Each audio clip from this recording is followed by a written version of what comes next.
Avowed. It's a game that's coming and will be playable, probably. This is from Obsidian, the same guys that did, of course, New Vegas, but more recently they did things like The Outer Worlds. They do like Pillars of Eternity, Grounded. They did do Pentiment, which was tremendous, but very niche. But this is their next big game, and I've talked about this game a lot. You know, it's been kind of in the public domain for a while. People have been aware of it because the original trailer for Avowed was really, really compelling and interesting. When people first saw it, it was like, oh, because this was it. Minute 20, it was announced 4 years ago, July of 2020, middle of COVID. And it was this like really dark and gritty trailer where you see like castle walls and then these burning arrows are launched and they fly through the sky and end up in these like dark caves with magic casters and stuff. Really interesting. And people saw this. And I remember at the time, everybody was like, ooh, it's going to be Oblivion, or it's going to be Obsidian's version of Elder Scrolls. Let's go. So it's going to be like the New Vegas of Elder Scrolls. It's going to be like their own spinoff that's done better and has better role playing and all that. But this tone was seemingly abandoned at some point. So this people connected with and ate up. People love this. Really dark, really serious. What we have now is this. I would wager that they don't even look like the same game. Okay, this is the artwork now. Imperial envoy. Better late than never, I say. Like, am I wrong? Does it not look like a totally different game? To me, it looks very different. Now, it doesn't mean that it's necessarily bad. It just looks totally different. I don't know why they made that shift, but at some point, a different approach was taken. What I expect this is going to be is probably an okay RPG or even a fine RPG. We'll talk about that in a second. But it's probably a smaller game. It's probably around the same scale and quality level of like The Outer Worlds. You shouldn't expect something massive or huge. It really does seem that this is probably a 20, 30 hour game when all is said and done. And it's not going to be like the be all end all. It's not going to be the highest production value. It's probably going to be fine, which it makes it kind of perfect for Game Pass because it's a game I probably would not buy full price at launch typically, but if it's available on Game Pass, it's probably much easier to kind of mentally justify. I'm trying to figure out what these gigantic gray bubbles are. Are those like domes? They kind of look like they're not actual assets. It kind of looks like it's some sort of like null object that was rendered in. I don't know what that is. It's really weird. Doesn't look quite right. Everything else is textured with like this brick look, but then these are just big, bland gray. Does that not look kind of weirdly out of place? I don't know. Anyway, the text on the screen, I think it's clouds. I don't know what kind of clouds those are. Maybe like it's I don't know. Anyway, dragon eggs. Yeah, exactly. There you go. So the elephant on the screen, I don't know why I keep referencing elephants this stream. It's just the verbal tick of the day, I guess. But 5-day early access. I made this prediction on our podcast with Jor like a year ago, months ago, whatever it was. And I said, like, what is the surefire way that Xbox could get more money out of current Xbox subscribers? Game Pass subscribers specifically. If you are somebody that already pays the 15, 20 bucks a month or whatever, and you're going to play this game and you're excited, dare I say hyped for it, how does Xbox extract more cash out of you? Because typically what they would do is they would like try to get you to buy the Ultimate Edition or try to get you to do this or that. But that's a lot harder to do when somebody already has the game through Game Pass. Like you have to go and then pay extra on top of what you have included to upgrade the version. That's tougher to do. But if somebody's hyped and you can get them early access, that's a much more compelling sell. And that's what we saw with Starfield. Starfield, lots of people, even if they weren't hyped for the game, they were intrigued and they wanted to see what was up. So they paid I think it was $35 or $34 to upgrade the version of the game that's included with Game Pass to the Ultimate or Premium, whatever it was, Deluxe Edition that had early access. And this, I predicted last year, I was like, this is going to be their new approach. This is what they're doing. They're going to do this where they are shifting away, well, not shifting away, but they're going to include early access on pretty much every single thing. If you want the earliest of access, you got to upgrade your version that's included with Game Pass and do it that way. Maybe one day they even include like a Game Pass Ultimate Premium Plus Ultra Pro Max version, and that's like $30 a month and comes with the early access built in. Maybe they already do that for all I know, but I think that that's what they're doing. It was $30 for Starfield, $20 for Avowed. Okay. Yeah, I mean, that makes sense. It's also a smaller game, so you would expect to see that. 5-day early access is pretty crazy, but again, like, I can't say I'm too surprised, because with this is a game, like Avowed especially, is a game where a lot of people are going to be playing it at some point, probably trying it at least. But it's probably not a game that they would go out of their way to spend $60 on or $50 on, whatever they're charging for it. So Game Pass is like the perfect spot for it. But for the few people that are really, really excited, that do want to play it very first, don't want to miss out on anything, having early access available is certainly solid. I don't expect it to be like a breakout success, and I'm somebody that really loves Obsidian stuff, but everything I've seen about it, it just looks like probably a solid AA offering in terms of budget and scale. I'm wondering if they're just doing this, like if Xbox is like, okay, let's just get it out. And what Phil should do is he should go and slam dunk, easy brownie points, green light a Fallout spinoff. Try to time it for season 2 or whatever, remaster or remake New Vegas, something easy like that. You will make so much money, dude. If you do that, I'm telling you, with the Obsidian branding on it, you will print money. Just all of it. So much. Just do it. Like, it's so easy. But who knows?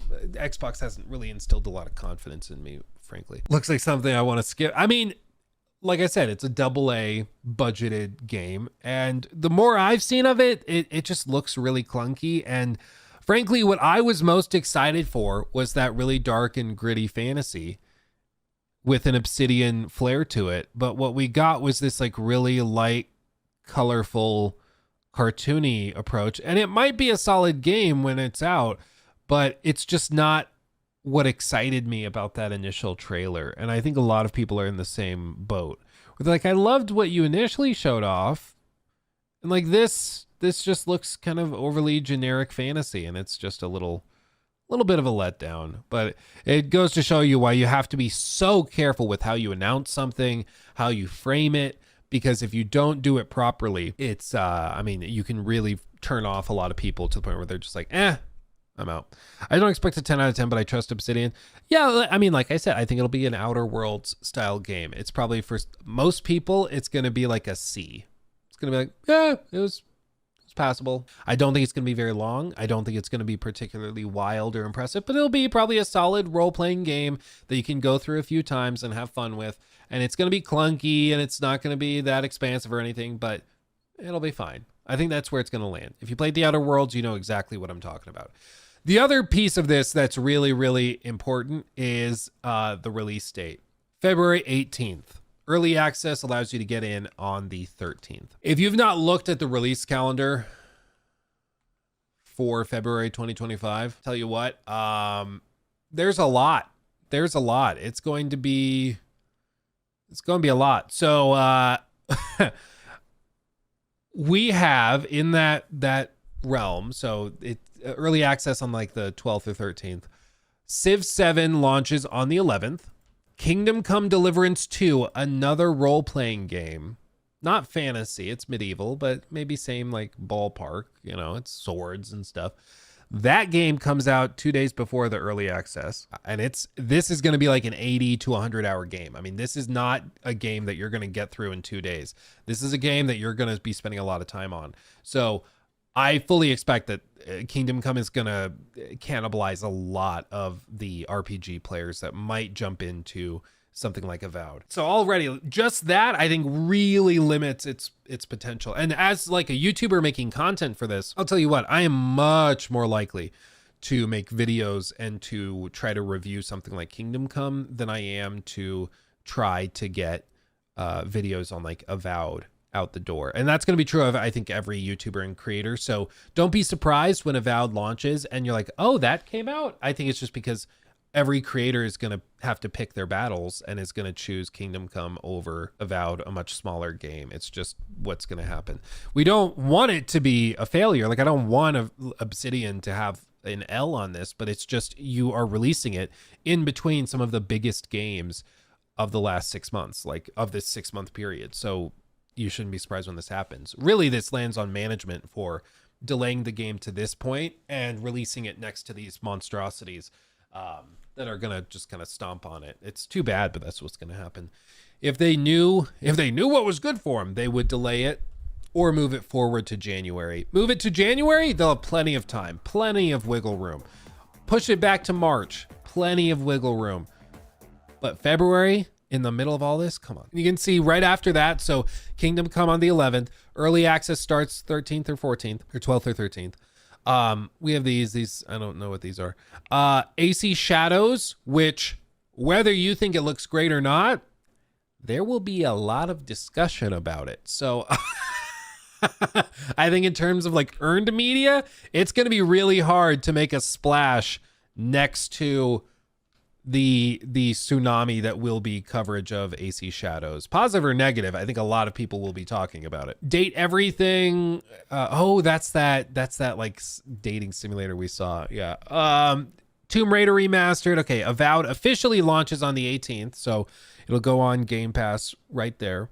People will start playing that for a few days. They could probably finish it in 3 days, depending, but Like a Dragon, Pirate Yakuza in Hawaii launches a few days later.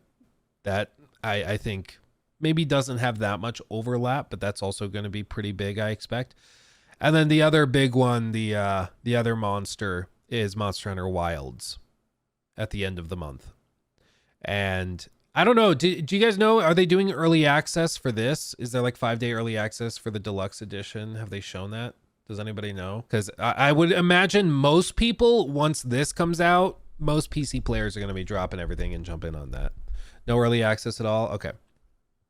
Yeah. But I mean, the second this comes out, this is going to be all anybody's playing. Then we go into March, which we get Xenoblade, Tales of the Shire later in the month. Like, not a whole lot. But this is what I mean is like, Atomfall could be interesting.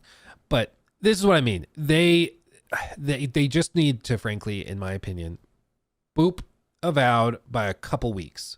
A few weeks. Don't put it right here because that's going to be cannibalized by Monster Hunter. You push it to like mid-March, like the 18th. Put it out on the 18th. Delay it by a month. Do that. You'll be so happy. I'm telling you. Please. I know it's not a great look to delay it again, even after you're like already selling pre-orders and stuff, but I'm telling you guys, if you launch between these monsters, these behemoths, Kingdom Come, next to AC Shadows, shortly after we get Yakuza, and we also get Monster Hunter, like nobody's going to be jumping on Avowed. They're going to wait until March or April when it's slower, and they're going to play it then. So if you really want to sell that 5-day early access, delay the game just by a month, and you'll be the only one standing in a big void, and you'll be much happier. But will they do that? Probably not. But I mean, I know there's more. It's not as simple as just delay it. I know there's a lot more too. So what are you going to do? Anthony, thank you for that 10. Very generous. Didn't they say Avowed had a third-person mode? Have they shown gameplay of that view? I do vaguely remember something about it. Yeah, they did confirm it. Third-person gameplay. Third-person mode.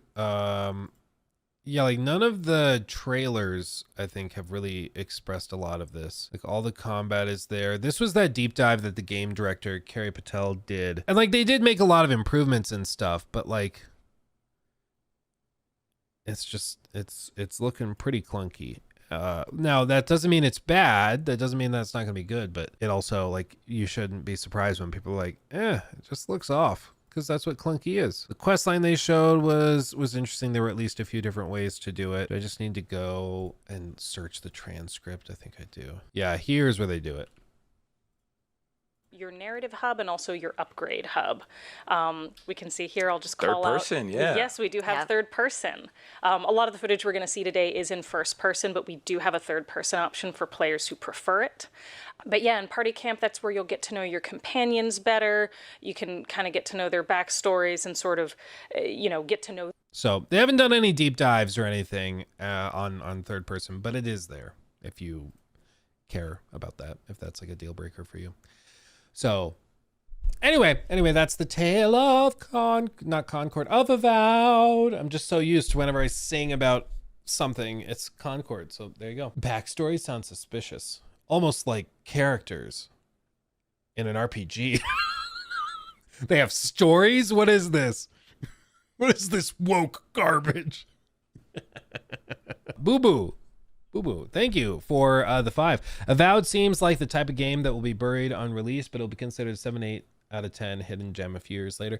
Yeah, what's frustrating me is that I feel like it's being sent out to be forgotten immediately because they're going to sandwich it between monsters. Like, you will not overshadow some of these games it's right next to. And I'm sure if you're Obsidian, they're also frustrated because they're like, bro, give us a chance, please.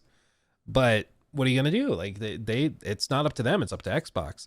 So there's that. But maybe the other part of this could be that maybe the reason it's being put there is because they don't expect it to review that well. So it's one of those things where they're like, hey, we're just going to sandwich it between these things because then we're not going to have a week of the story of the month being like, ooh, Xbox has another lackluster release. Maybe they're putting it there because they're hoping that it gets buried in discourse around all these other games and kind of forgotten, you know? He took my thing. Red